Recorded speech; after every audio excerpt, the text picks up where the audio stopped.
नमस्कार. अयोध्येच्या त्या पवित्र भूमीतील ही कथा तुमच्या हृदयाला स्पर्श करेल आणि रावणाच्या अत्याचाराने त्रस्त झालेल्या देवगणांची व्याकुळता पाहून तुमचे डोळे पाणावतील. कारण जेव्हा जेव्हा अधर्म वाढतो तेव्हा तेव्हा साक्षात नारायण पृथ्वीवर अवतरतात. ही श्रद्धा या कथेच्या रूपाने पुन्हा एकदा जागृत होणार आहे. आणि अयोध्येच्या राजवाड्यातून उमटलेला तो बालरूपी रामाचा पहिला आवाज संपूर्ण विश्वाचे दुःख कसे हरण करणार आहे हे जाणून घेण्यासाठी तुम्ही नक्कीच उत्सुक असाल. चला तर मग आता ही पवित्र कथा सुरू करूया. भक्तांनो, धार्मिक मराठी या आपल्या लाडक्या चॅनलला नक्की सबस्क्राईब करा आणि बेल आयकॉन दाबा, जेणेकरून अशाच पौराणिक आणि हृदयस्पर्शी कथा तुमच्यापर्यंत पोहोचत राहतील. तसेच या पवित्र कथेला लाईक करून आपली भक्ती व्यक्त करा आणि कमेंट्समध्ये जय श्रीराम लिहायला विसरू नका. प्राचीन काळी जेव्हा ही पृथ्वी केवळ ऋषीमुनींच्या मंत्रोच्चाराने आणि पवित्र नद्यांच्या खळखळाटाने पावन झालेली होती, तेव्हाचा हा काळ आहे. ज्या काळात शरयू नदीच्या तीरावर वसलेली अयोध्या नगरी आपल्या वैभवाने आणि धर्माने संपूर्ण विश्वात तळपत होती. पण याच काळात लंकेचा राजा रावण याच्या अत्याचाराने तिन्ही लोक थरथर कापत होते आणि देवांनाही स्वर्ग सोडून वनांवनात फिरावे लागत होते.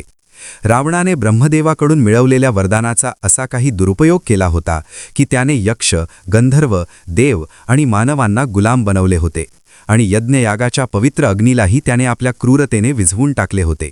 ऋषीमुनींच्या आश्रमात रक्ताचे सडे पडत होते आणि वेदांच्या ऋचा जिथे गायल्या जायच्या तिथे आता असुरांचे भयानक अट्टहास ऐकू येत होते.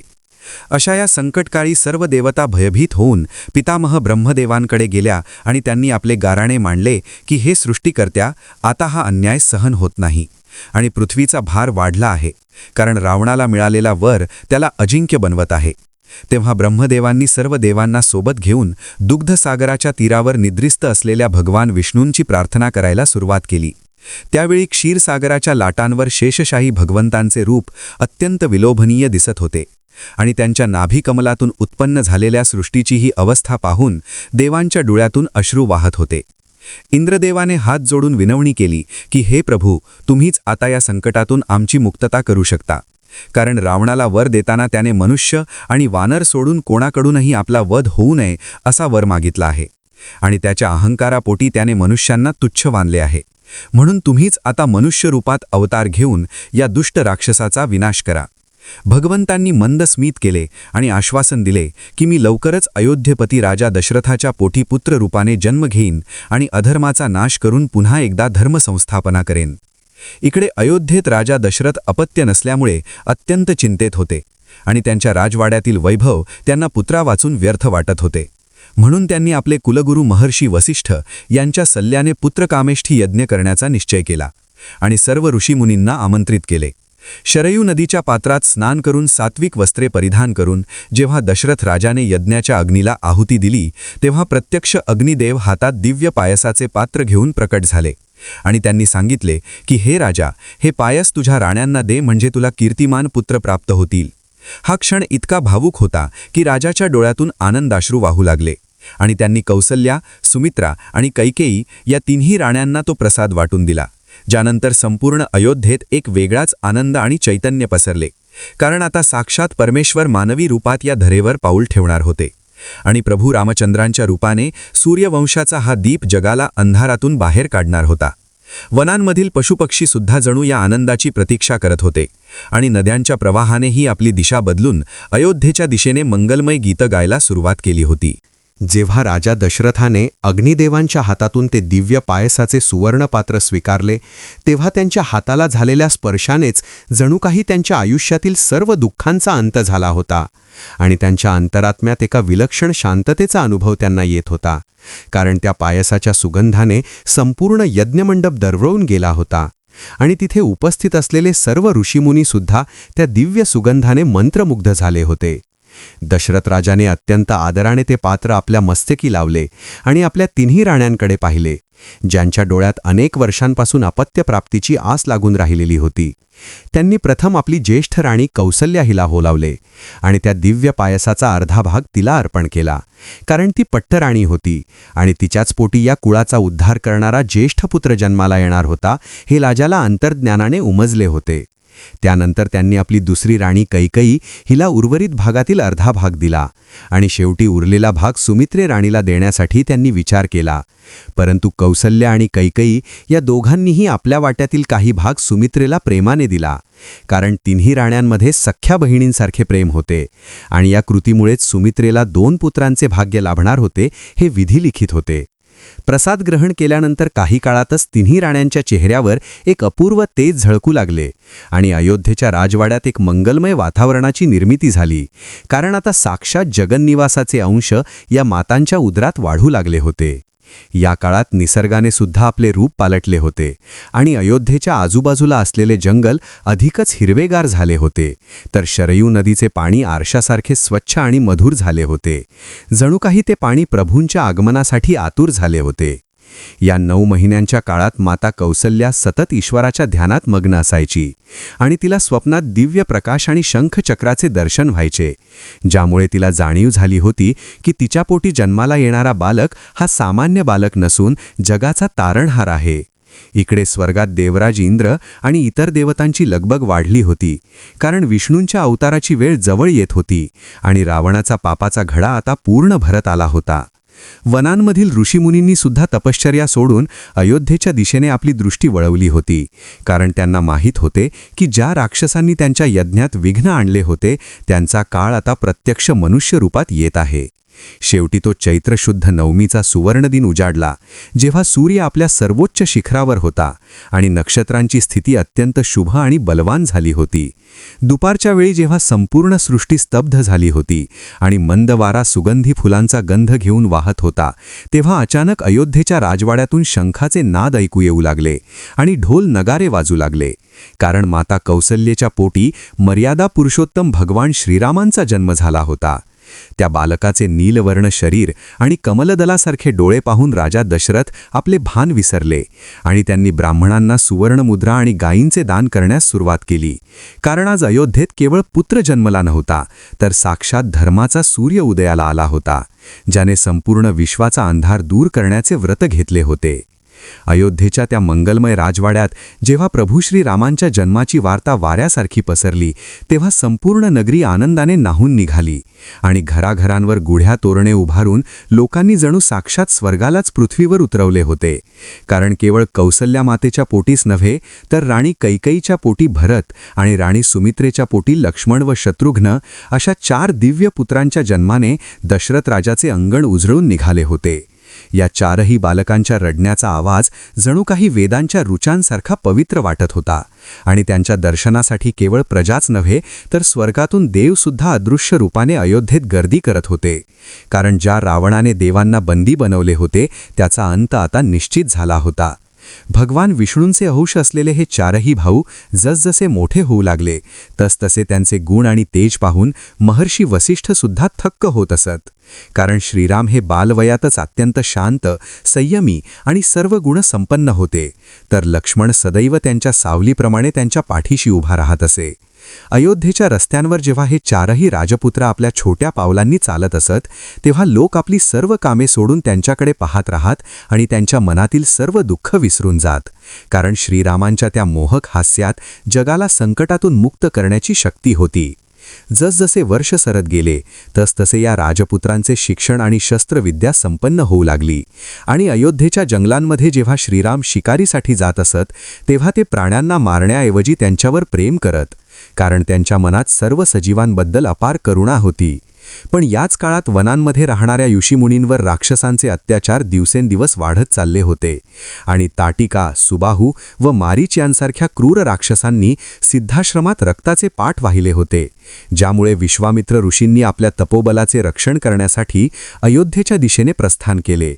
जेव्हा विश्वामित्र राजा दशरथांच्या दरबारात आले तेव्हा संपूर्ण सभा त्यांच्या तेजाने दिपून गेली आणि त्यांनी राजाकडे आपल्या यज्ञाच्या रक्षणासाठी ज्येष्ठ पुत्र श्रीरामाची मागणी केली, जी ऐकून राजा दशरथ क्षणभर व्याकुळ झाले, कारण प्राणप्रिय राम अजूनही कोवळा होता.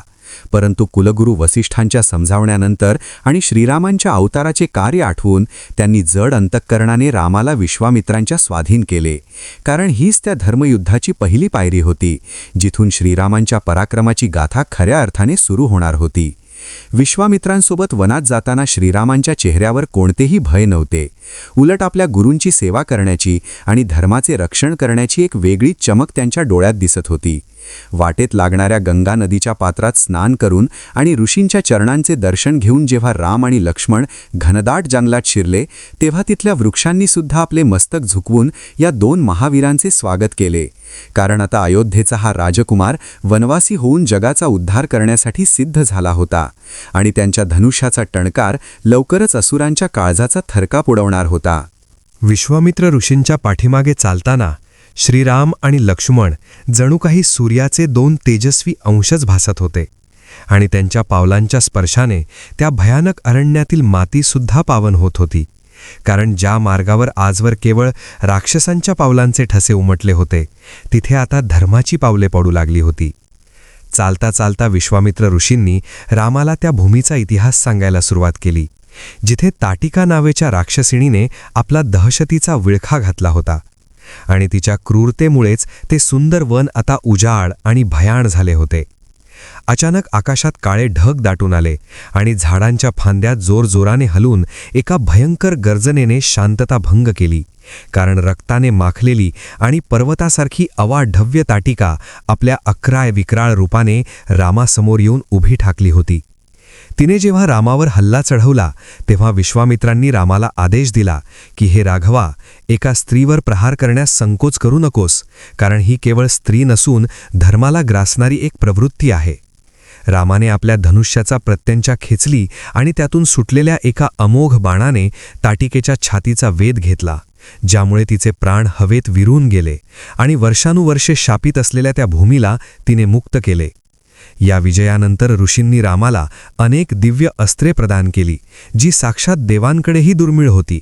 कारण आता या अस्त्रांचा वापर करून जगाचा विनाश करणाऱ्या रावणाच्या सैन्याचा अंत करायचा होता. विश्वामित्र रामाला घेऊन सिद्धाश्रमात पोहोचले, जिथे यज्ञ सुरू होताच मारीच आणि सुबाहू या राक्षसांनी आकाशातून रक्ताचा पाऊस पाडायला सुरुवात केली. पण रामाने आपल्या पराक्रमाने सुबाहूचा वध केला आणि मारीचला 100 योजने लांब समुद्रात फेकून दिले, ज्यामुळे ऋषींचा यज्ञ निर्विघ्नपणे पार पडला. यज्ञाच्या समाप्तीनंतर विश्वामित्रांनी रामाला मिथिला नगरीच्या राजा जनकाने आयोजित केलेल्या शिवधनुष्य यज्ञाबद्दल सांगितले आणि तिथूनच श्रीरामाच्या आयुष्यातील एका नव्या अध्यायाची सुरुवात होणार होती. कारण तिथे केवळ शक्तीचे प्रदर्शन नव्हते, तर जगाची जननी माता सीता आणि प्रभू श्रीराम यांच्या मिलनाचा तो अलौकिक सोहळा ठरणार होता. वाटेत जाताना त्यांनी गौतम ऋषींच्या आश्रमात प्रवेश केला, जिथे एका शिळेच्या रूपात अहिल्या वर्षानुवर्षे पतीच्या शापाने जड होऊन पडली होती आणि जेव्हा श्रीरामाच्या चरणांची धूळ त्या दगडाला लागली, तेव्हा त्या शिळेतून साक्षात अहिल्या माता तेजस्वी रूपात प्रगट झाली आणि तिने रामाच्या चरणांवर लोटांगण घालून मुक्ततेचा आनंद व्यक्त केला. हे दृश्य पाहून विश्वामित्रांच्या डोळ्यात आनंदाश्रू आले, कारण त्यांनी पाहिले होते की हा बालक केवळ राक्षसांचा काळ नाही, तर तो जगाचा तारणहार आहे, जो एका स्पर्शाने दगडालाही चैतन्य देऊ शकतो. मिथिला नगरीत पोहोचल्यावर जेव्हा रामाने त्या प्रचंड शिवधनुष्याला स्पर्श केला आणि एका क्षणात त्याचे 2 तुकडे केले, तेव्हा संपूर्ण विश्वात एक प्रचंड नाद घुमला, जो रावणाच्या लंकेपर्यंत जाऊन पोहोचला होता. आणि त्याच क्षणी नियतीने हे ठरवून टाकले होते की आता अधर्माचे साम्राज्य कोसळणार आहे. मिथिला नगरीच्या त्या विशाल राजसभेत जेव्हा शिवधनुष्याचे 2 तुकडे झाले, तेव्हा तो आवाज केवळ एखादा ध्वनी नव्हता, तर तो रावणाच्या अहंकाराला बसलेला पहिला तडाखा होता. आणि राजा जनकाच्या डोळ्यात आपल्या लाडक्या जानकीसाठी योग्य वर मिळाल्याचे समाधान झळकत होते. सीतेने जेव्हा हातात वरमाला घेऊन प्रभू श्रीरामांच्या गळ्यात अर्पण केली, तेव्हा आकाशातून देवांनी पुष्पवृष्टी केली आणि गंधर्वांनी मंगल गायन सुरू केले. कारण लक्ष्मी आणि नारायण पुन्हा एकदा मानवी रूपात एकमेकांना भेटले होते.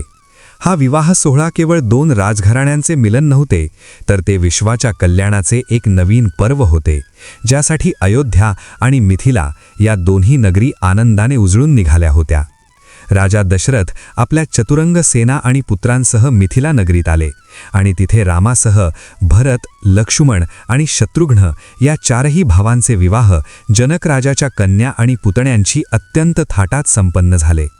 लग्नकार्य आटोपून जेव्हा सर्वजण अयोध्येला परतले तेव्हा अयोध्येच्या मातांनी आपल्या सुनांचे स्वागत आरती ओवाळून केले आणि प्रत्येक घरात दिवाळी साजरी होऊ लागली. परंतु नियतीच्या मनात काहीतरी वेगळेच शिजत होते, कारण राम अयोध्येच्या गादीवर बसणार ही वार्ता ऐकून दासी मंथरेच्या मनात मत्सर निर्माण झाला आणि तिने राणी कैकेयीचे कान भरण्यास सुरुवात केली. मंथरेने कैकेयीला आठवण करून दिली की राजा दशरथाने तुला 2 वर दिले होते आणि आताच ती वेळ आहे जेव्हा तू तुझा पुत्र भरत याला अयोध्येचे राज्य आणि रामाला 14 वर्षांचा वनवास मागून घ्यावास. सुरुवातीला रामावर मुलासारखे प्रेम करणारी कैकेयी मंथरेच्या कुटील बुद्धीमुळे मोहात पडली आणि तिने क्रोधागारात जाऊन आपले सर्व अलंकार त्यागून दशरथ राजाकडे त्या 2 वरांची मागणी केली. राजा दशरथ या मागणीने सुन्न झाले आणि त्यांच्या पायाखालची जमीन सरकली, कारण ज्या रामाशिवाय ते क्षणभरही जगू शकत नव्हते त्याला वनवासात पाठवणे म्हणजे स्वतःच्या मृत्यूला आमंत्रण देण्यासारखे होते. राजाने कैकेयीची खूप विनवणी केली, पदर पसरून रामाचे राज्य मागितले, पण कैकेयी आपल्या हट्टावर ठाम होती आणि तिने धर्माची शपथ घालून राजाला वचनपूर्ती करण्यास भाग पाडले. सकाळी जेव्हा संपूर्ण अयोध्या रामाच्या राज्याभिषेकाची वाट पाहत होती तेव्हा रामाला कळले की आपल्या पित्याच्या वचनासाठी आता त्याला राजवाडा सोडून वनात जावे लागणार आहे. पण श्रीरामांच्या चेहऱ्यावर ना संताप होता ना दुःख. उलट त्यांनी हसतमुखाने आपल्या पित्याचे वचन सत्य करण्यासाठी वनवासाचा स्वीकार केला आणि राजवस्त्रे त्यागून वल्कला परिधान केली. लक्ष्मण आणि सीतासुद्धा रामाशिवाय अयोध्येत राहण्यास तयार नव्हते आणि त्यांनीही रामासोबत वनवासात जाण्याचा निश्चय केला. संपूर्ण अयोध्या नगरी रडत असताना आणि शरयू नदीचे पाणीसुद्धा शोकाकुल झालेले असताना रामाने आपल्या रथातून वनाच्या दिशेने प्रस्थान केले आणि दशरथ राजा हा राम म्हणत जमिनीवर कोसळले, कारण अयोध्येचा सूर्य आता अस्त झाला होता आणि पुढची 14 वर्षे केवळ प्रतीक्षेची आणि संघर्षाची असणार होती. अयोध्येच्या वेशीबाहेर जेव्हा रामाचा रथ निघाला तेव्हा अवघी नगरी जणू प्राणहीन झाली होती आणि प्रजेच्या डोळ्यांतून वाहणाऱ्या अश्रूंनी शरयूचे पात्र ओसंडून वाहत होते.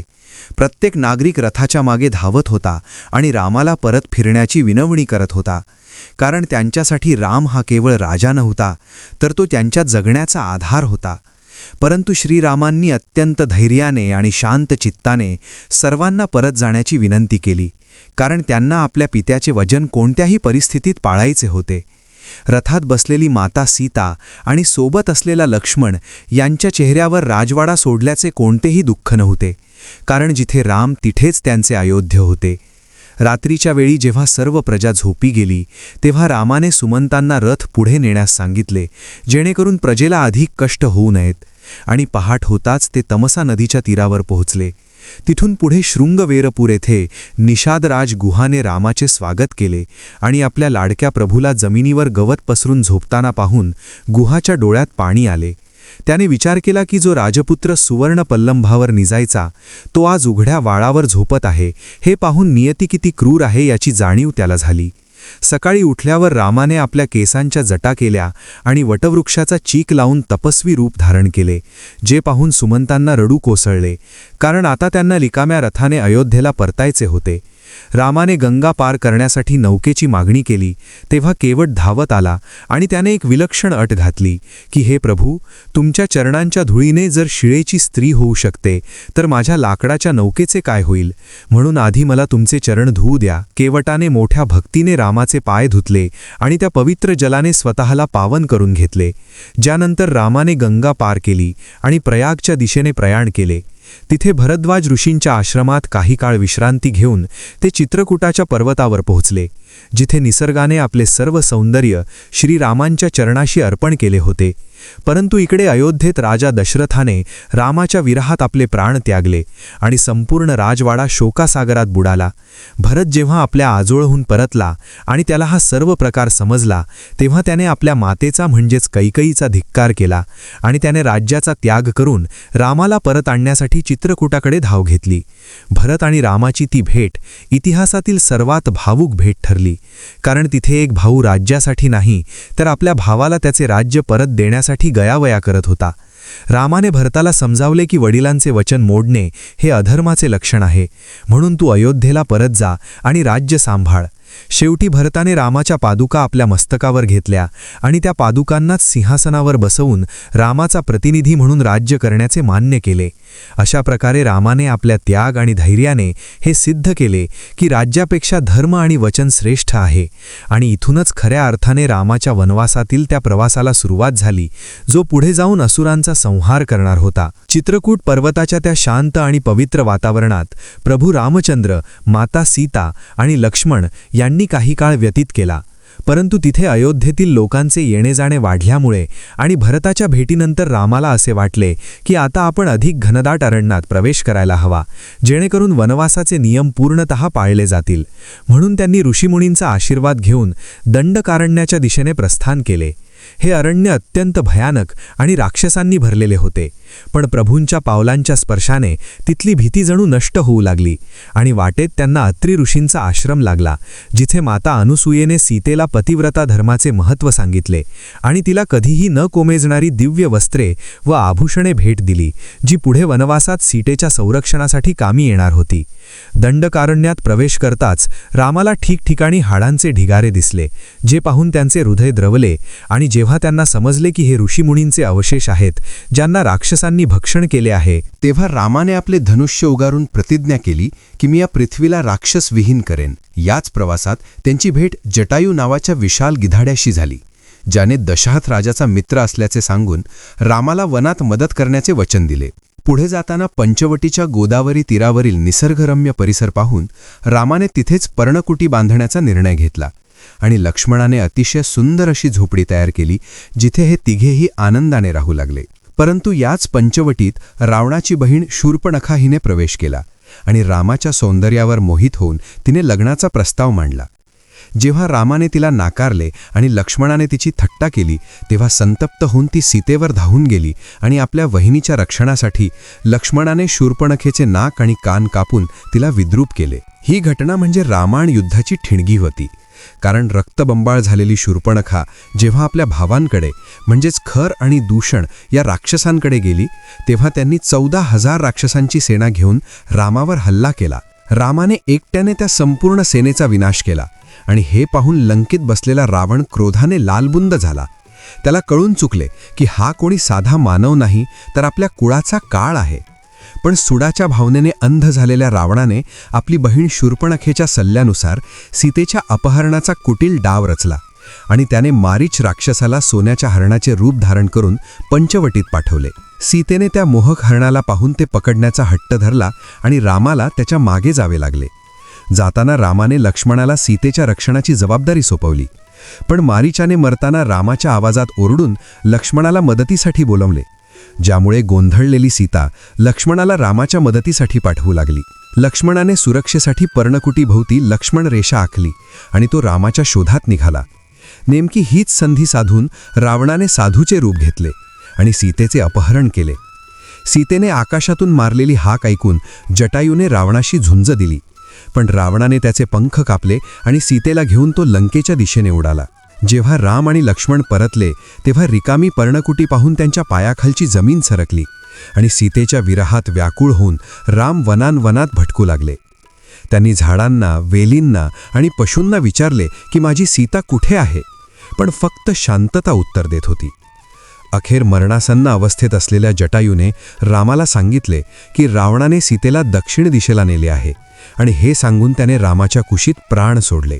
रामाने जटायूचा अंत्यसंस्कार मुलाप्रमाणे केला आणि तिथूनच सुरू झाला सीतेच्या शोधाचा आणि वानरराज सुग्रीवाशी मैत्रीचा तो प्रवास, ज्याने इतिहासाला एक नवीन वळण दिले. हनुमानाने जेव्हा समुद्रावरून उड्डाण केले, तेव्हा तो केवळ एक वानर नव्हता, तर रामाच्या अमोघ विश्वासाचे जणू साक्षात रूप होता. आणि वाटेत येणारी संकटे म्हणजे मैनाक पर्वत, सुरसा राक्षसी आणि सिंहिका यांचा पराभव करत त्यांनी लंकेच्या भूमीवर पाऊल ठेवले. सोन्याची लंका आपल्या वैभवाने लखलखत होती, पण तिथल्या पापाच्या दर्पाने हनुमानाचे मन विचलित झाले आणि त्यांनी रात्रीच्या वेळी सूक्ष्म रूप धारण करून सीतेचा शोध घेण्यास सुरुवात केली. रावणाच्या राजवाड्यातील विलासी जीवन आणि तिथल्या असुर प्रवृत्ती पाहून हनुमान पुढे सरकले आणि शेवटी त्यांना एका कोपऱ्यात अशोक वाटिका दिसली, जिथे राक्षसिणींच्या कडक पहाऱ्यात एक तेजस्वी पण अत्यंत कृश आणि दुःखी माता बसली होती. हनुमानाने ओळखले की हीच ती जगज्जननी सीतामाता आहे, जिच्या डोळ्यांतून सतत प्रभू श्रीरामांच्या विरहाचे अश्रू वाहत होते. त्याच वेळी रावण तिथे आला आणि त्याने सीतेला अनेक प्रलोभने दिली. पण सीतेने एका गवताच्या काडीला अडून धरून रावणाचा तिरस्कार केला आणि त्याला प्रभूंच्या पराक्रमाची आठवण करून दिली. रावण निघून गेल्यावर हनुमान झाडाच्या फांदीवर लपले आणि त्यांनी हळूच रामाची कथा सांगायला सुरुवात केली, जी ऐकून सीतेच्या मनात आशेचा किरण जागा झाला. आणि जेव्हा हनुमानाने रामाची ती दिव्य अंगठी खाली टाकली, तेव्हा सीतेचे डोळे आनंद अश्रूंनी भरून आले. हनुमानाने सीतेसमोर प्रगट होऊन स्वतःचा परिचय दिला आणि तिला सांगितले की प्रभू लवकरच वानर सेनेनिशी इथे येतील आणि ह्या रावणाचा समूळ नाश करतील. सीतेने खूण म्हणून आपल्या केसातील चुडामणी हनुमानाला दिला आणि आशीर्वाद दिला की तू सदैव अजरामर राहशील. निघण्यापूर्वी हनुमानाने आपली शक्ती दाखवण्यासाठी अशोक वाटिकेचा विध्वंस केला आणि रावणाच्या पुत्राचा म्हणजे अक्षकुमाराचा वध केला, ज्यामुळे संपूर्ण लंकेत खळबळ माजले. शेवटी मेघनादाने ब्रह्मास्त्राचा वापर करून हनुमानाला बंदी बनवले आणि रावणाच्या दरबारात नेले, जिथे हनुमानाने रावणाला धर्माचा उपदेश केला. पण अहंकारी रावणाने हनुमानाच्या शेपटीला आग लावण्याचा आदेश दिला. पेटलेल्या शेपटीने हनुमानाने संपूर्ण सोन्याची लंका भस्मसात केली आणि रावणाच्या वैभवाला मातीमोल करून ते पुन्हा समुद्रावरून उडाले आणि रामाकडे पोहोचले.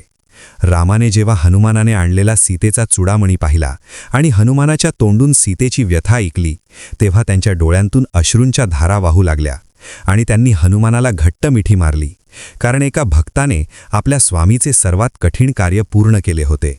आता प्रतीक्षा संपली होती आणि रामाने वानर सेनेला युद्धाची आज्ञा दिली. संपूर्ण सेना समुद्राच्या किनारी जमली, जिथे विभीषणाने रावणाचा त्याग करून रामाचे शरण घेतले आणि रामाने त्याला लंकेचा भावी राजा म्हणून घोषित केले. समुद्राला मार्ग देण्याची विनंती करूनही जेव्हा समुद्र शांत झाला नाही, तेव्हा रामाने संतापून अग्निबाण धनुष्याला लावला आणि साक्षात समुद्रदेव शरण आले आणि त्यांनी सुचवले की नळ आणि नील या वानरांच्या हातून दगड पाण्यावर तरंगतील आणि असा एक सेतू बांधला जाईल, जो इतिहासात अजरामर होईल. नळ आणि नील या वानरांच्या हाताला स्पर्श होताच विशाल पाषाणसुद्धा पाण्यावर तरंगू लागले आणि प्रत्येक दगडावर श्रीराम हे नाव कोरले गेल्यामुळे समुद्राच्या लाटांनी सुद्धा त्या सेतूला आपल्या उरात सामावून घेतले. ही दृश्य पाहून वानरसेनेत एक विलक्षण उत्साह संचारला आणि काही दिवसातच अथांग समुद्रावर लंकेपर्यंत जाणारा एक भक्कम सेतू तयार झाला, ज्याला आज आपण रामसेतू म्हणून ओळखतो. प्रभू रामचंद्र आपल्या विशाल सेनेसह लंकेच्या भूमीवर पोहोचले आणि त्यांनी सुवेला पर्वतावर आपला तळ ठोकला, जिथून सोन्याची लंका आणि रावणाचा उंच राजवाडा स्पष्ट दिसत होता. रामाने युद्धापूर्वी शेवटचा प्रयत्न म्हणून अंगदाला शांतीदूत म्हणून रावणाच्या दरबारात पाठवले, जेणेकरून विनाकारण रक्तपात टाळता येईल. परंतु अहंकारी रावणाने अंगदाचा अपमान केला आणि अंगदाने भर सभेत आपला पाय जमिनीवर रोवून आव्हान दिले की जर रावणाच्या दरबारातील कोणीही योद्धा त्याचा पाय हलवू शकला तर राम हार मान्य करतील. रावणाचे सर्व बलवान योद्धे ठकले, पण अंगदाचा पाय कोणालाही हलवता आला नाही आणि जेव्हा स्वतः रावण पुढे आला, तेव्हा अंगदाने त्याला सांगितले की माझे पाय पकडण्यापेक्षा रामाचे पाय धर, म्हणजे तुझे कल्याण होईल. हे ऐकून संतापलेल्या रावणाने युद्धाची घोषणा केली आणि दुसऱ्या दिवशी सकाळी रणशिंग फुंकले गेले, ज्याने आकाश आणि पृथ्वी हादरून गेली. एका बाजूला आकराळ विक्राळ राक्षस सेना होती, ज्यांच्याकडे मायावी शक्ती होती, तर दुसऱ्या बाजूला केवळ दगड आणि झाडे घेऊन लढणारे वानर होते, पण त्यांच्याकडे रामाच्या नामाची शक्ती होती. युद्धाच्या पहिल्याच दिवशी रावणाचे अनेक सेनापती मारले गेले आणि लक्ष्मणाने रावणाच्या पुत्रांना यमसदनी धाडले, ज्यामुळे रावणाचा थरकाप उडाला. संतापलेल्या मेघनादाने रात्रीच्या वेळी मायावी युद्ध करून राम आणि लक्ष्मणाला नागपाशात जखडले, ज्यामुळे वानरसेना भयभीत झाली. पण गरुडदेवांच्या आगमनाने तो पाश तुटला आणि राघवांचे तेज पुन्हा एकदा तळपू लागले. त्यानंतर कुंभकर्णाला जागे करण्यात आले, जो पर्वतासारखा विशाल होता आणि एकाच वेळी हजारो वानरांना ग्रासून टाकत होता. पण रामाने आपल्या बाणांनी त्या महाकाय राक्षसाचा वध करून त्याला मुक्ती दिली. मेघनादाने पुन्हा एकदा आपली मायावी शक्ती वापरून लक्ष्मणावर शक्ती अस्त्राचा प्रयोग केला, ज्यामुळे लक्ष्मण मूर्छित होऊन पडला आणि रामाच्या आयुष्यातील तो सर्वात कठीण क्षण होता, कारण आपला धाकटा भाऊ मृत्यूच्या दारात आहे हे पाहून प्रभू ढसाढसा रडू लागले. हनुमान पुन्हा एकदा संकटमोचक बनून धावले आणि त्यांनी सुषेण वैद्याच्या सल्ल्यानुसार द्रोणागिरी पर्वत उचलून आणला, कारण त्यांना संजीवनी वनस्पती ओळखता येत नव्हती. त्या औषधीच्या सुगंधाने लक्ष्मण पुन्हा जिवंत झाला आणि त्याने मेघनादाचा वध करून रावणाच्या विजयाचा शेवटचा आधार तोडून टाकला. आता रणभूमीवर स्वतः रावण उतरला होता आणि त्याच्या 10 मस्तकांमधून क्रोधाचा अग्नी ओसंडून वाहत होता. पण रामाला माहीत होते की हा केवळ एका राक्षसाचा अंत नाही, तर अधर्माच्या अहंकाराचा विनाश आहे. रणभूमीवर आता साक्षात मृत्यूचे तांडव सुरू झाले होते आणि रावणाने आपल्या रथात बसून जेव्हा बाणांचा वर्षाव केला तेव्हा आकाशात केवळ अग्नी आणि धूर दिसत होता. पण प्रभू रामचंद्र अनवाणी पायाने जमिनीवर राहूनच त्या मायावी अस्त्रांचा प्रतिकार करत होते. हे पाहून देवराज इंद्राने आपला दिव्य रथ रामासाठी पाठवला, ज्यावर बसून राघवांनी रावणाच्या समोर उभे ठाकून युद्धाला सुरुवात केली. रामाचा प्रत्येक बाण रावणाचे एक मस्तक उडवत होता, पण दैवी वरदानामुळे त्या जागी पुन्हा दुसरे मस्तक निर्माण होत होते, ज्यामुळे हे युद्ध कधीही न संपणारे वाटू लागले. आणि वानरसेनासुद्धा चिंतेत पडली की या दशाननाचा अंत कसा होणार. तेव्हा विभीषणाने रामाला गुपित सांगितले की रावणाच्या बेंबीत अमृताचा कलश आहे आणि जोपर्यंत तिथे प्रहार होत नाही तोपर्यंत हा राक्षस मरणार नाही. रामाने अग्नीसारखा धगधगणारा ब्रह्मबाण धनुष्याला लावला आणि संपूर्ण सृष्टीला कंप सुटला. अशा गर्जनेने तो बाण रावणाच्या नाभीचा वेध घेऊन पार झाला, ज्यामुळे रावणाचे अमृत सुकले आणि त्याचे 10ही मस्तके पृथ्वीवर कोसळली. रावणाच्या पतनाने लंकेच्या भिंती हादरल्या आणि राक्षसांचा हाहाकार माजला. तर दुसरीकडे देवांनी स्वर्गातून दुंदुभी वाजवून फुलांचा पाऊस पाडला, कारण 11 दिवसांच्या प्रखर संघर्षानंतर अखेर सत्याचा विजय झाला होता. रावण जमिनीवर पडलेला असताना रामाने लक्ष्मणाला सांगितले की हा महान विद्वान, राजकारण आणि नीतीचा जाणकार आहे, म्हणून त्याच्याकडून शेवटचे ज्ञान घ्यायला जा. आणि रावणाने सुद्धा मरताना आपली चूक मान्य करून रामाच्या चरणी प्राणार्पण केले. युद्धाच्या समाप्तीनंतर विभीषणाचा राज्याभिषेक करण्यात आला आणि प्रभू रामाने हनुमानाला सीतेकडे पाठवले, जेणेकरून तिला या विजयाची बातमी मिळेल. सीतामाता जेव्हा रामासमोर आली तेव्हा तो क्षण अयोध्येच्या वनवासातील सर्वात भावूक क्षण होता. पण लोकनिंदेच्या भीतीने आणि जगाला सीतेची पवित्रता सिद्ध करण्यासाठी अग्निपरीक्षेचा प्रसंग ओढवला, ज्यातून सीतामाता अधिक तेजस्वी होऊन बाहेर पडली. आता 14 वर्षांचा वनवास संपायला केवळ काही दिवस उरले होते आणि भरताने प्रतिज्ञा केली होती की जर राम वेळेवर आले नाहीत तर तो स्वतःला अग्नीच्या स्वाधीन करेल. म्हणून रामाने विभीषणाकडून पुष्पक विमान घेतले आणि आपल्या सर्व वानरमित्रांसह अयोध्येच्या दिशेने प्रस्थान केले. विमानातून जाताना रामाने सीतेला ते सर्व मार्ग दाखवले जिथे त्यांनी वनवासाचे दिवस काढले होते. आणि जेव्हा अयोध्येची सीमा दिसली तेव्हा रामाच्या डोळ्यात आपल्या मातृभूमीबद्दलचे प्रेम दाटून आले. वाटेत निषादराज गुह आणि भरद्वाज ऋषींना भेटून रामाने हनुमानाला आधी भरताकडे पाठवले, जेणेकरून त्याला आनंदाची बातमी मिळेल आणि अयोध्येत जल्लोष सुरू होईल. अयोध्येची प्रजा कित्येक वर्षांपासून ज्या दिवसाची वाट पाहत होती तो दिवस अखेर आला होता, कारण त्यांचा राजा, त्यांचा देव आता परत येत होता आणि शरयू नदीच्या काठी दीपोत्सव साजरा करण्यासाठी संपूर्ण नगरी सज्ज झाली होती. पुष्पक विमान जसे जसे अयोध्येच्या आकाशात दिसू लागले तसा तसा संपूर्ण नगरीत एकच जयघोष घुमू लागला आणि 14 वर्षांचा तो प्रदीर्घ काळोख जणू एका क्षणात दूर झाला. कारण ज्या मार्गावरून श्रीराम अनवाणी पायाने वनात गेले होते त्याच मार्गावर आज स्वागतासाठी अयोध्येच्या जनतेने फुलांचे सडे घातले होते.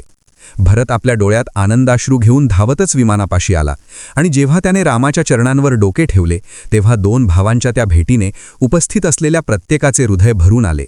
कारण हा केवळ 2 व्यक्तींचा मिलाप नव्हता, तर तो त्याग आणि कर्तव्याचा विजय होता. प्रभू रामचंद्र जेव्हा विमानातून खाली उतरले तेव्हा त्यांनी सर्वप्रथम आपल्या मातांची भेट घेतली आणि ज्या कैकेयी मातेमुळे त्यांना वनवासात जावे लागले होते तिच्या चरणांना स्पर्श करून त्यांनी हे सिद्ध केले की त्यांच्या मनात कोणाबद्दलही द्वेष नाही. कौसल्या मातेने आपल्या पुत्राला कवेमध्ये घेतले तेव्हा तिचे मातृत्व धन्य झाले आणि संपूर्ण राजवाडा आनंदाने नाहून निघाला, कारण आता अयोध्येच्या सिंहासनाला त्याचा खरा वारसदार मिळाला होता.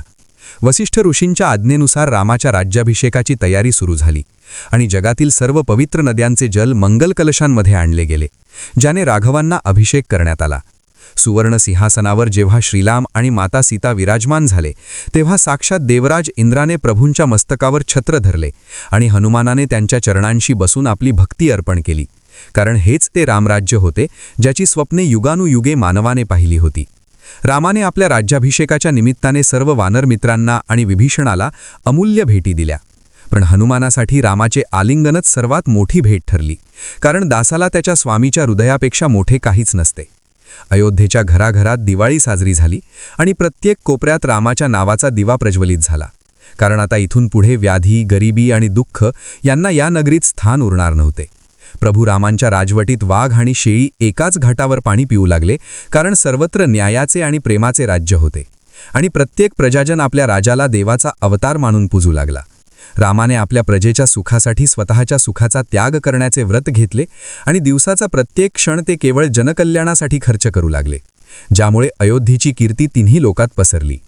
पण या आनंदाच्या वातावरणात सुद्धा रामाला माहीत होते की राजा म्हणून त्यांचे कर्तव्य वैयक्तिक सुखापेक्षा मोठे आहे आणि भविष्यात त्यांना अशा काही अग्निपरीक्षांना सामोरे जावे लागणार आहे ज्या केवळ एक मर्यादा पुरुषोत्तमच पेलू शकतो. तरीही रामाच्या चेहऱ्यावरची ती शांतता आणि स्मितहास्य कधीही लोपले नाही, कारण त्यांचे पूर्ण आयुष्य हे जगाला धर्माचा मार्ग दाखवण्यासाठी समर्पित होते. आणि हीच त्या रामराज्याची खरी सुरुवात होती, जिथे राजा हा प्रजेचा सेवक होऊन वावरत होता. रामराज्याच्या त्या सुवर्णकाळात अयोध्येची भूमी केवळ अन्नानेच नव्हे तर समाधानाने डुलत होती आणि प्रभू श्रीरामांच्या राज्यकारभारात निसर्गसुद्धा आपली सर्व बंधनं विसरून मानवावर कृपा करत होता. कारण त्या काळी अकाली मृत्यू कोणालाच माहीत नव्हता आणि कोणत्याही मातेला आपल्या पुत्राचा शोक करावा लागत नव्हता. श्रीराम दररोज ब्रह्ममुहूर्तावर उठून शरयूच्या पात्रात स्नान करत आणि ऋषीमुनींच्या सत्संगात बसून राज्यधर्माचे गूढ जाणून घेत असत. कारण त्यांना माहीत होते की राजा जर विलासी झाला तर प्रजा अधायीन होते. म्हणून त्यांनी स्वतः अत्यंत साधे आणि संयमी जीवन जगण्याचे व्रत घेतले होते. माता सीता अयोध्येच्या प्रत्येक स्त्रीसाठी आदर्शाचे प्रतीक बनली होती आणि राजवाड्यात येणाऱ्या प्रत्येक गरिबाला ती स्वतःच्या हाताने दानधर्म करत असे, ज्यामुळे अयोध्येत दरिद्र हा शब्दसुद्धा ऐकायला मिळत नव्हता.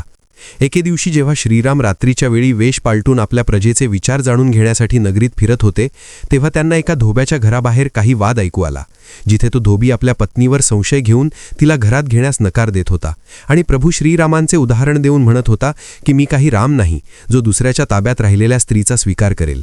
हे ऐकून श्रीरामांच्या काळजाला घर पडले, कारण त्यांना कळून चुकले की समाज अजूनही संकुचित विचारांच्या विळख्यात आहे आणि एक राजा म्हणून जर प्रजेच्या मनात आपल्या राणीबद्दल साशंकता असेल तर तो न्याय्य कारभार ठरणार नाही. अंतर्मनात प्रचंड दुःख असूनही रामाने राजधर्माला प्राधान्य देण्याचे ठरवले आणि जड अंतःकरणाने त्यांनी लक्ष्मणाला आदेश दिला की गरोदर असलेल्या सीतेला जंगलात सोडून यावे, कारण अयोध्येच्या सिंहासनाची प्रतिष्ठा जपण्यासाठी त्यांना स्वतःच्या प्रेमाचा बळी द्यावा लागणार होता. लक्ष्मण रामाच्या या निर्णयाने हादरून गेला, पण श्रीरामांच्या डोळ्यांतील ती शांतता आणि दृढता पाहून त्याला आज्ञेचे पालन करावे लागले. सीतेला जेव्हा हे समजले तेव्हा तिने आपल्या पतीच्या निर्णयाचा मान राखला, कारण तिला माहीत होते की राम हा केवळ तिचा पती नाही तर तो संपूर्ण अयोध्येचा आत्मा आहे आणि जर आत्मा मलिन झाला तर शरीर जिवंत राहू शकत नाही. वाल्मिकी ऋषींच्या आश्रमात सीतेने आश्रय घेतला, जिथे तिने 2 तेजस्वी पुत्रांना जन्म दिला, ज्यांचे नाव लव आणि कुश ठेवण्यात आले आणि तिथेच रामायणाची ही अमृतगाथा वाल्मिकींनी शब्दांतबद्ध करायला सुरुवात केली. इकडे अयोध्येत श्रीराम रंजल्या गांजलेल्यांच्या सेवेत स्वतःला विसरून गेले होते, पण त्यांच्या कक्षात सीतेची ती सुवर्णमूर्ती नेहमी त्यांच्यासोबत असायची, कारण शरीर जरी वेगळे झाले होते तरी त्यांचे प्राण सीतेच्या भक्तीतच अडकलेले होते. हा काळ त्या बलिदानाचा होता, जो जगाला हे सांगणार होता की राजा होणे म्हणजे केवळ उपभोग घेणे नसून स्वतःच्या सुखाची होळी करून प्रजेचे रक्षण करणे होय. वाल्मिकी ऋषींच्या त्या शांत आणि पवित्र आश्रमात लव आणि कुश हे 2 राजपुत्र मुनींच्या मार्गदर्शनाखाली वाढत होते आणि त्यांच्या रक्तातील ते क्षात्रतेज त्यांच्या प्रत्येक कृतीतून झळकत होते, कारण साक्षात महर्षींनी त्यांना वेदांचे ज्ञान, धनुर्विद्येचे कौशल्य आणि प्रभू श्रीरामांच्या चरित्राचे गायन शिकवले होते. इकडे अयोध्येत प्रभू श्रीराम एका तपस्व्याप्रमाणे जीवन जगत होते आणि राजवैभवाचा त्याग करून केवळ भूमीवर झोपत असत, कारण ज्या राजवाड्यात सीता नाही तिथे त्यांना स्वर्गही नरकासमान वाटत होता. राजा दशरथाने दिलेली ती रघुकुलाची परंपरा पुढे चालवण्यासाठी रामाने अश्वमेध यज्ञ करण्याचे ठरवले आणि एक सुलक्षणी अश्व संपूर्ण देशभर भ्रमण करण्यासाठी सोडला, ज्याच्या कपाळावर अयोध्येच्या सार्वभौमत्वाचा संदेश होता. हा अश्व फिरत फिरत जेव्हा वाल्मिकींच्या आश्रमाजवळ आला तेव्हा लव आणि कुश या बालकांनी कोणत्याही भयाशिवाय तो घोडा अडवला आणि अयोध्येच्या सैन्याला आव्हान दिले, कारण त्यांना हे माहीत नव्हते की ज्याच्याशी ते युद्ध करत आहेत ते त्यांचेच पिता आहेत. रामाच्या सेनेतील महान योद्धे एकामागून एक त्या 2 बालकांकडून पराभूत होऊ लागले आणि जेव्हा ही वार्ता अयोध्येत पोहोचली तेव्हा श्रीराम स्वतः थक्क झाले की असे कोणते बालक आहेत ज्यांनी माझ्या अजिंक्य सेनेला धूळ चारली आहे. शेवटी स्वतः श्रीराम तिथे पोहोचले आणि जेव्हा त्यांनी त्या 2 तेजस्वी बालकांना पाहिले तेव्हा त्यांच्या मनात एक अनामिक प्रेम दाटून आले आणि त्यांना आपल्या स्वतःच्या बालपणाची आठवण झाली. लव आणि कुश यांनी जेव्हा आपल्या मधुर आवाजात रामायण गाऊन दाखवले तेव्हा रामाच्या डोळ्यातून अश्रूंच्या धारा वाहू लागल्या, कारण त्या गाण्यात त्यांच्या आयुष्यातील प्रत्येक दुःखद आणि सुखाचा क्षण गुंफलेला होता आणि त्यांना हे उमजले की ही मुलं दुसरी कोणी नसून त्यांचीच रक्ताची फुले आहेत. सीतेला जेव्हा हे समजले की तिचे पुत्र त्यांच्या पित्यासमोर उभे आहेत, तेव्हा ती सुद्धा आश्रमातून बाहेर आली आणि अयोध्येच्या त्या राजाला आणि आपल्या पतीला पाहून तिचे हृदय भरून आले. पण तिने आपल्या मर्यादेचे पालन केले. अयोध्येच्या जनतेला सुद्धा आपल्या चुकीची जाणीव झाली होती, कारण त्यांनी एका निष्पाप राणीचा त्याग करायला लावला होता आणि आता सर्वजण सीतेच्या परतीची वाट पाहत होते. पण नियतीचा खेळ काही वेगळाच होता. सीतेने रामाला पाहिले आणि तिने मनोमन प्रार्थना केली की जर मी मनाने आणि कर्माने पवित्र असेन तर हे धरती माते तू मला तुझ्या कुशीत जागा दे, कारण आता तिचे या जगातील कार्य पूर्ण झाले होते. प्रभू रामांच्या डोळ्या देखत जमीन दुभंगली आणि साक्षात भूमाता प्रगट होऊन सीतेला आपल्या सोबत घेऊन गेली, ज्यामुळे रामाचे हृदय पूर्णपणे तुटले आणि त्यांनी त्या क्षणी हे ओळखले की आता त्यांचेही या पृथ्वीवरील अवताराचा काळ जवळ आला आहे. सीतेच्या जाण्याने संपूर्ण सृष्टी शोकाकुल झाली आणि प्रभू श्रीरामांनी अयोध्येचे राज्य आपल्या पुत्रांना सोपवून शरयू नदीच्या पात्रात विलीन होण्याचा निर्णय घेतला, जो या महान अवताराचा शेवटचा आणि सर्वात भावूक क्षण ठरणार होता. सीतामाता पृथ्वीच्या उदरात विलीन झाल्यानंतर अयोध्येच्या राजवाड्यावर दुःखाची एक गडद सावली पसरली आणि प्रभू श्रीरामांचे मन या जगातील सर्व मोहमायेतून पूर्णपणे विरक्त झाले. कारण ज्या ध्येयासाठी त्यांनी हा मानवी देह धारण केला होता ते कार्य आता संपुष्टात येत होते. त्यांनी लव आणि कोश या आपल्या दोन्ही पुत्रांना जवळ बोलावले आणि त्यांना राजधर्माचे तसेच प्रजेच्या पालनाचे अंतिम धडे दिले, कारण त्यांना माहीत होते की आता या सूर्यवंशाची धुरा या तरुण खांद्यांवर सोपवून जाण्याची वेळ आली आहे. अयोध्येच्या प्रत्येक नागरिकाच्या डोळ्यात पश्चातापाचे अश्रू होते, कारण त्यांच्या एका संशयामुळे त्यांनी आपली प्रिय राणी गमावली होती आणि आता त्यांचा लाडका राजासुद्धा त्यांना सोडून जाणार या विचाराने नगरीत शोककळा पसरली होती. एके दिवशी काळाने एका वृद्ध संन्याशाचे रूप घेऊन रामाच्या दरबारात प्रवेश केला आणि विनंती केली की मला प्रभूंसोबत एकांतात चर्चा करायची आहे आणि जर या चर्चेत कुणीही व्यत्यय आणला तर त्याला मृत्यूदंडाची शिक्षा मिळावी. रामाने लक्ष्मणाला दारावर पहारा देण्यासाठी उभे केले आणि सांगितले की कोणालाही आत सोडू नकोस. पण दुर्दैवाने त्याच वेळी दुर्वास ऋषी अयोध्येत आले आणि त्यांनी रामाला त्वरित भेटण्याची मागणी केली. लक्ष्मणासमोर मोठा पेच निर्माण झाला, कारण जर तो ऋषींना आत सोडत नाही तर अयोध्येवर शाप येणार होता आणि जर सोडले तर त्याला स्वतःचा मृत्यू स्वीकारावा लागणार होता. शेवटी कुलरक्षणासाठी लक्ष्मणाने स्वतःचा बळी देण्याचे ठरवले आणि तो रामाच्या कक्षात शिरला, ज्यामुळे रामाला आपल्या प्रिय भावाचा त्याग करावा लागला. लक्ष्मणाने शरयू नदीच्या पात्रात जाऊन आपले प्राण अर्पण केले आणि तो आपल्या मूळ रूपात म्हणजे शेषनागाच्या रूपात वैकुंठात परतला. भावाच्या विरहाने रामाचे हृदय अधिकच व्याकुळ झाले आणि त्यांनी ठरवले की आता वेळ आली आहे या नश्वर जगाचा त्याग करण्याची. त्यांनी अयोध्येच्या जनतेला संबोधित करताना सांगितले की हे माझे प्रिय बांधवांनो, शरीर हे नश्वर आहे, पण धर्म आणि सत्य हे सदैव जिवंत राहतात, म्हणून तुम्ही नेहमी सत्याच्या मार्गावर चाला. प्रभू रामचंद्र शांत पावलांनी शरयू नदीच्या दिशेने चालू लागले आणि त्यांच्या मागे संपूर्ण अयोध्या नगरी, पशुपक्षी आणि वानरसेनासुद्धा चालू लागली, कारण कोणालाही रामाशिवाय या जगात राहायचे नव्हते. नदीच्या तीरावर पोहोचल्यावर रामाने सर्वांना आशीर्वाद दिला आणि हळूहळू पाण्यामध्ये प्रवेश केला. जसे जसे रामाचे शरीर पाण्यात अदृश्य होऊ लागले तसे तसे आकाशातून दिव्य प्रकाश खाली आला आणि साक्षात भगवान विष्णू आपल्या चतुर्भुज रूपात प्रकट झाले, ज्यांना पाहून सर्व देवगणांनी जय जयकार केला. अशा प्रकारे मर्यादा पुरुषोत्तमाने आपल्या लीला संपवून वैकुंठाचे प्रस्थान केले. पण त्यांचे नाव आणि त्यांनी दिलेले संस्कार या पृथ्वीवर जोपर्यंत सूर्य आणि चंद्र आहेत तोपर्यंत अमर झाले, कारण राम हे केवळ नाव नसून ती एक जीवनशैली आहे जी प्रत्येक युगात मानवाला सन्मार्गाची प्रेरणा देत राहील. प्रभू श्रीरामांच्या त्या महाप्रयाणानंतर शरयू नदीचे पात्र जणू काही एक दिव्य तीर्थक्षेत्र बनले होते आणि तिथे जमलेल्या प्रत्येक भक्ताच्या मनात रामाच्या स्मृतींचा एक अथांग सागर उसळत होता. कारण ज्या देहाने 14 वर्षे वनवास भोगला आणि राक्षसांचा संहार करून धर्माची पताका फडकवली, तो देह आता पंचतत्वात विलीन झाला होता. पण अयोध्येच्या हवेत अजूनही रामाच्या नावाचा गंध दरवळत होता. अयोध्येच्या राजसिंहासनावर आता लव आणि कुश विराजमान झाले होते आणि त्यांनी आपल्या पित्याच्या पावलावर पाऊल ठेवून प्रजेचे रक्षण करण्यास सुरुवात केली होती. परंतु रामाच्या विरहाने व्याकुळ झालेली ती प्रजा वारंवार शरयूच्या तीरावर जाऊन त्या वाळूत प्रभूंच्या पावलांचे ठसे शोधत असे.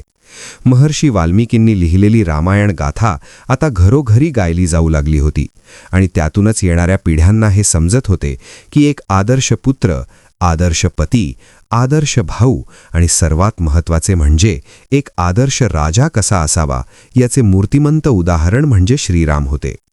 काळ पुढे सरकत होता आणि ऋतू बदलत होते, पण अयोध्येच्या मातीतून रामाचे अस्तित्व कधीच पुसले गेले नाही. कारण तिथल्या प्रत्येक मंदिरात आणि प्रत्येक आश्रमात रामाच्या मंत्रांचा जप अहोरात्र सुरू असायचा.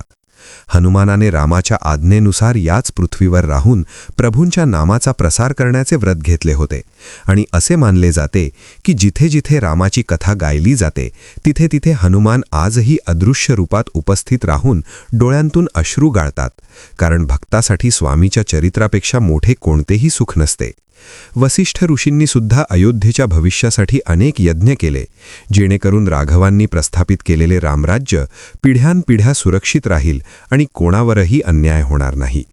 निसर्गाने सुद्धा रामाच्या जाण्यानंतर काही काळ शोक पाळला होता, पण नंतर रामाच्या नावाच्या चैतन्याने सृष्टी पुन्हा बहरून आली, कारण राम हे केवळ एक व्यक्ती नव्हते, तर ते या जगाचे चैतन्य होते, ज्यांनी मानवी रूप धारण करून मर्यादांचे पालन कसे करावे हे शिकवले होते. अयोध्येच्या त्या राजवाड्याच्या भिंती आजही जणू काही त्या बालरामाच्या हसण्याचे आणि दशरथ राजाच्या प्रेमाचे पडसाद उमटवत होत्या आणि येणारे अनेक राजे रामाच्या न्यायाचे दाखले देऊन आपला राज्यकारभार चालवू लागले होते. विभीषणाने लंकेत राहून रामाच्या भक्तीचा आदर्श निर्माण केला होता, तर सुग्रीवाने किष्किंधेमध्ये वानर सेनेला रामाच्या शौर्याच्या कथा सांगून वीर बनवले होते, ज्यामुळे संपूर्ण भारतवर्षात धर्माचे एक अभेद्य कवच निर्माण झाले होते. रामायणाची ही कथा केवळ एका युगापुरती मर्यादित नव्हती, तर ती येणाऱ्या प्रत्येक युगासाठी एक मार्गदर्शक दीपस्तंभ ठरली. कारण रामाने आपल्या जीवनातून हे सिद्ध केले होते की सत्य आणि धर्म हे कोणत्याही संकटापेक्षा मोठे असतात आणि जो सत्याच्या बाजूने उभा राहतो त्याला साक्षात ईश्वर साथ देतो. शरयूच्या लाटा आजही जेव्हा किनारा ओलांडतात तेव्हा जणू काही त्या प्रभूंच्या चरणांना स्पर्श करण्यासाठीच धावत येतात असे भाविकांना वाटते. आणि अशा प्रकारे प्रभूंचे कार्य या पृथ्वीतलावर एका नव्या रूपाने सदैव जिवंत राहिले. धार्मिक मराठी या आपल्या लाडक्या चॅनलला नक्की सबस्क्राईब करा आणि बेल आयकॉन दाबा, जेणेकरून अशाच पौराणिक आणि हृदयस्पर्शी कथा तुमच्यापर्यंत पोहोचत राहतील. तसेच या पवित्र कथेला लाईक करून आपली भक्ती व्यक्त करा आणि कॉमेंट्समध्ये जय श्री राम लिहायला विसरू नका.